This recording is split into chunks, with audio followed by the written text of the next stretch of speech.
नमस्कार दोस्तों, क्राइम खुलासा न्यूज़ में आपका बहुत बहुत स्वागत है।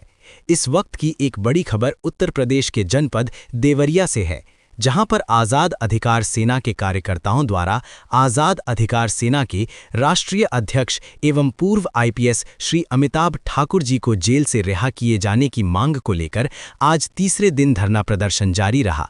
जिस धरना प्रदर्शन में आज़ाद अधिकार सेना के प्रदेश अध्यक्ष विनोद कुमार पांडे, मंडल अध्यक्ष देवी पाटन आज़ाद अधिकार सेना व्यापार प्रकोष्ठ के राष्ट्रीय अध्यक्ष सोहनलाल जायसवाल एवं जिला अध्यक्ष मणि यादव उर्फ अन्ना हजारे व जितेंद्र तिवारी सहित तमामों कार्यकर्ता मौजूद रहे। आपको बताना चाहूंगा,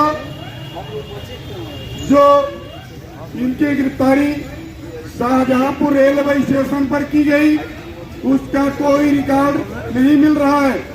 हम लोगों ने आरटीआई में सूचना मांगी थी, लेकिन शाहजहांपुर रेलवे विभाग द्वारा सूचना नहीं दी जा रही है।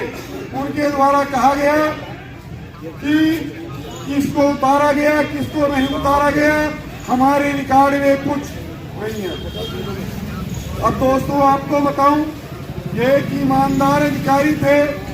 शाहजहांपुर से आतंकवादियों को भी इस तरह से नहीं गिरफ्तार किया जाता है। आतंकवादियों की तरह हल्ला करके यहाँ जेल में ठूस दिया गया, और उन क्यों ठूसा गया, उसका मेन मकसद यह है कि उन्होंने कोडीन के मामले को लेकर के आवाज उठाई थी, जिसका परिणाम रहा। दोस्तों आपको बताऊं, समाजवादी पार्टी के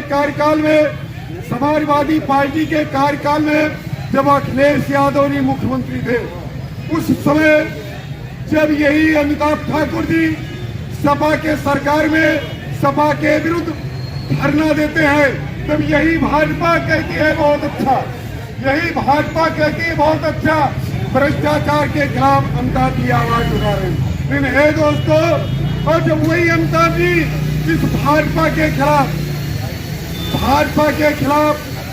भाजपा में हो रहे भ्रष्टाचार और दिया जा रहा अपराधियों का संरक्षण, जब इसके खिलाफ आवाज उठाते हैं, तो वही अमिताभ ठाकुर को फर्जी मुकदमे में फंसा करके जेल में बंद किया जाता है। अमिताभ ठाकुर तो मान लीजिए हमारी निगाह में एक अपराध, वो जो ईमानदार थे, तुम्हारी निगाह में अपराधी हैं। यहाँ के जिलाधिकारी महोदय से बताना चाहता हूँ, पुलिस अधीक्षक महोदय से बताना चाहता हूँ कि वो भी एक आईपीएस अधिकारी रहे हैं, और आप लोग भी आईएएस या आईपीएस अधिकारी हैं, लेकिन आप उनको न्याय नहीं दे पा रहे हैं, बल्कि फर्जी मुकदमे में अपने जिला कारागार में ठूस रखा है। तुम्हारे ऐसे जिलाधिकारी होने पे धिक्कार है, तुम्हारे ऐसे पुलिस अधीक्षक होने पर धिक्कार है। हम तो चाहेंगे, अगर तुम्हारे में जिलाधिकारी महोदय देवरिया या पुलिस अधीक्षक महोदय देवरिया कान खोल करके सुन ले, अगर तुम्हारे में थोड़ा भी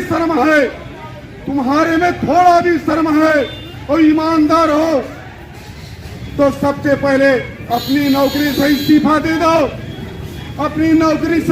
दे दो, और सरकार को बता दो कि एक ईमानदार अधिकारी को तुम लोगों ने जेल के सलाखों के पीछे भिजवाने का काम किया है, इसलिए मैं अब नौकरी नहीं करूंगा और पार की लड़ाई लड़ूंगा और एक ईमानदार अधिकारी को न्याय दिलाऊंगा। लेकिन अगर शर्म बची हो तो, अगर नहीं बची है तो कोई बात नहीं। इतना ही नहीं, अगर सरकार की बात है तो योगी आदित्यनाथ जी, आप तो मुखिया हैं, सब कुछ तुम्हारे हाथ में है, जो करो सब अच्छा है। तुम मुझे भी जेल भेज सकते हो, और तुम्हारा एक आदेश हो जाए, एक नहीं 2-4 कुंतल चरस में भिजवा सकते हो, बम बरामद हुआ भिजवा सकते हो। जेल जाने से मैं डरता नहीं हूँ। मैं आज तीसरा दिन है जिलाधिकारी कार्यालय पे धरने पर बैठा हूँ। मेरी लड़ाई आर पार की लड़ाई है, और जब तक अमिताभ ठाकुर को जेल से रिहा नहीं किया जाएगा, तब तक ये आर पार की लड़ाई लड़ता रहूंगा। आपको बताता हूँ कि हमारे राष्ट्रीय अध्यक्ष को जिला कारागार में एक पत्थर में लपेट करके एक पत्र फेंका गया। उस पत्र में साफ साफ लिखा था कि महाराज जान ले लेंगे। ये बताओ जेल में पत्र कैसे पहुंचा? वो टाइप है, कंप्यूटर से टाइप किया गया पत्र है। जेल में वो पत्र कैसे पहुंचा, कौन लेकर के गया, इसका जिम्मेदार कौन है? हाँ, अगर कल पत्र मिला और हम लोगों ने आवाज उठाई तो अब तक तुम्हें जेलर को सस्पेंड कर देना चाहिए था, लेकिन तुमने ऐसा नहीं किया। इसलिए सिद्ध है कि कहीं न कहीं तुम्हारा भी हाथ है। अमिताभ ठाकुर जिंदाबाद, अमिताभ ठाकुर जिंदाबाद, अमिताभ तुम संघर्ष करो, अमिताभ तुम संघर्ष करो। मेरे साथियों, आपको बताऊं, जो शाहजहांपुर रेलवे स्टेशन में गिरफ्तारी हुई उसका CDR पुलिस नहीं दे रही है। इस मामले को लेकर के वो आमरण अनशन पे बैठे हैं, जिला कारागार में आमरण अनशन पे बैठे हैं अमिताभ ठाकुर। यहाँ के जिलाधिकारी को बताना चाहता हूँ कि अगर 24 घंटे में, शासन को बताना चाहता हूँ कि 24 घंटे में गिरफ्तारी से संबंधित दस्तावेज और CDR की कॉपी अगर अमिताभ जी को नहीं दी जाती है तो 25वें घंटे मैं यहाँ आमरण अनशन पे बैठूंगा, मैं आमरण अनशन पे बैठ जाऊंगा। लेकिन आर पार की लड़ाई है, हम लड़ने वाले दबने वाले नहीं है।